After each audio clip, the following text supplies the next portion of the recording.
There was once a wealthy man who had a son but no daughter.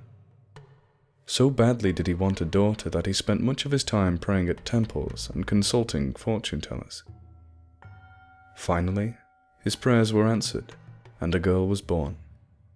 She was the apple of her father's eye and could do no wrong. When she was 15 years old, the girl went mushrooming on the mountainside and was so engaged in her task that she did not notice the gathering shadows of dusk. Meanwhile, at home, her parents were becoming anxious, and they formed a search party to comb the hills. However, just as they reached the top of the ridge, they spotted the girl through the gloom in the valley below. Her father was much relieved. "Where have you been, my dear?" asked the father. "We were so worried about you. A wild beast could have killed you." "Forgive me, father," she replied. "I was so tired I fell asleep beneath a bush. When I awoke, the sun was already going down." The incident was soon forgotten. But a few days later, a strange thing happened. One of the master's cows died in the night. The next night, another died. Then another. The bodies showed no sign of illness or wounds. The master was so concerned, he ordered the cowherd be watched all through the night to catch the culprit. That night, the man hid behind some hay in the corner of the cowshed and waited patiently. At midnight, he was astonished to see the master's daughter creep into the shed and approach a cow. Anxiously, he watched her oil her hands and her arms in sesame oil. Then, to his horror, she slipped her arm into the cow's belly and pulled out its liver. Then she ate it. The poor cow rolled over and died. The next day, the man went to the master and told him the story. The father still would not believe such tales of his beloved daughter, so the man went dismissed.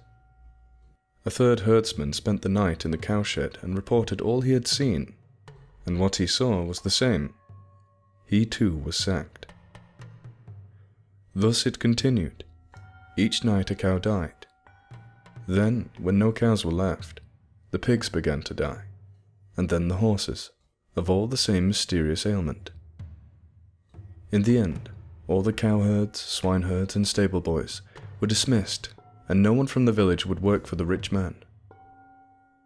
All that was left of the once mighty herd of cattle was a solitary old horse.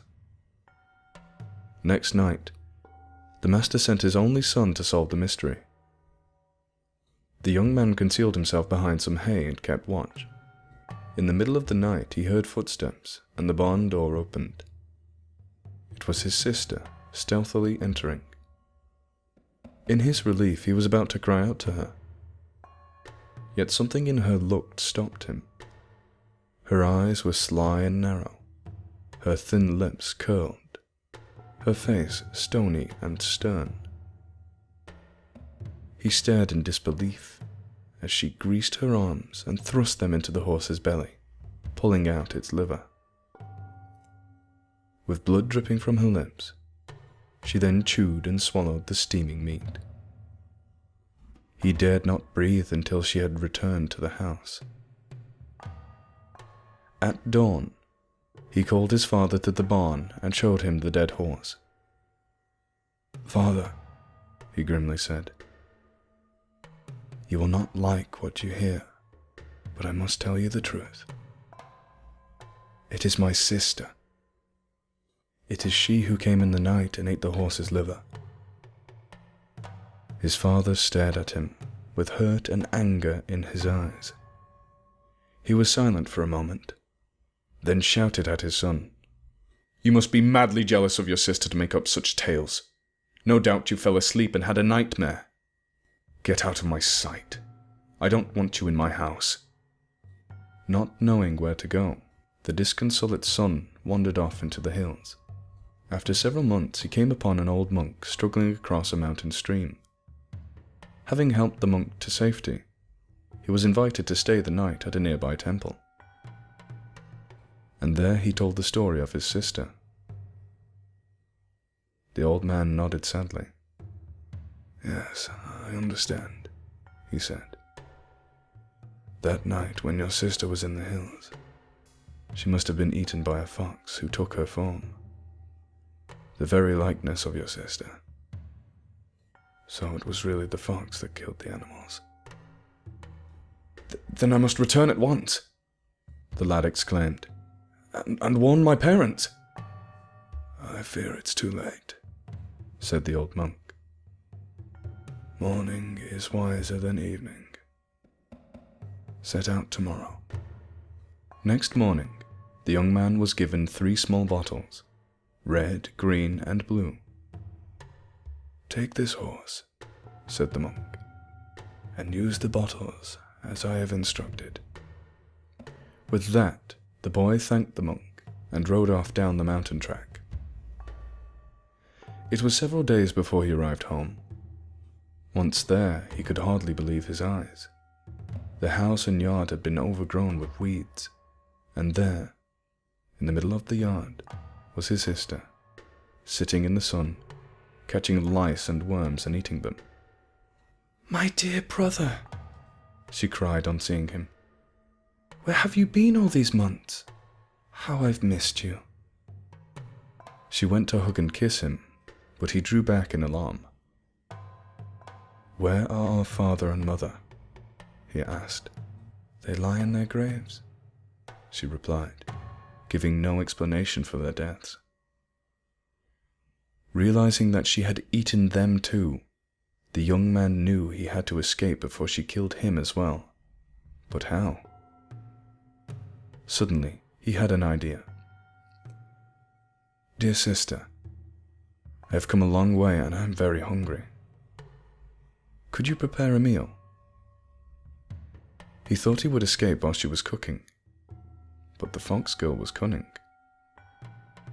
"Assuredly, dear brother, but I shall tie a rope around your leg and another to my waist."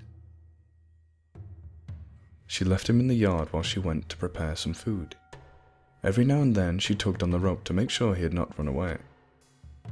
After some time, he managed to undo the knot, tie the rope to the gatepost, and ride swiftly away on his horse. It was some time before the girl realized she had been tricked. She rushed after him at the speed of a fox, and it was not long before she was gaining on him. He glanced back and, to his horror, saw her rapidly catching up, reaching out her hand to grasp the horse's tail. Recalling the old monk's instructions, he swiftly took the red bottle from his pocket and threw it behind him. The bottle instantly burst into a ball of fire, blocking the fox girl's path. Although the flames singed her hair and her clothes, she raced around the fire and was soon overtaking her brother again. This time, he threw down the green bottle, and straight away a dense green bush of brambles sprang up, barring her way. Although she was scratched and bleeding from the thorns, she fought her way through and began catching up with the fleeing brother. Just as she was about to grab the horse's tail, however, he took out the blue bottle and desperately cast it behind him. This time, it formed a mighty blue lake that soon engulfed the fox girl, who splashed and thrashed in the water before sinking below the waves. As the brother watched from the shore, he saw the dead body of a fox float to the surface of the lake.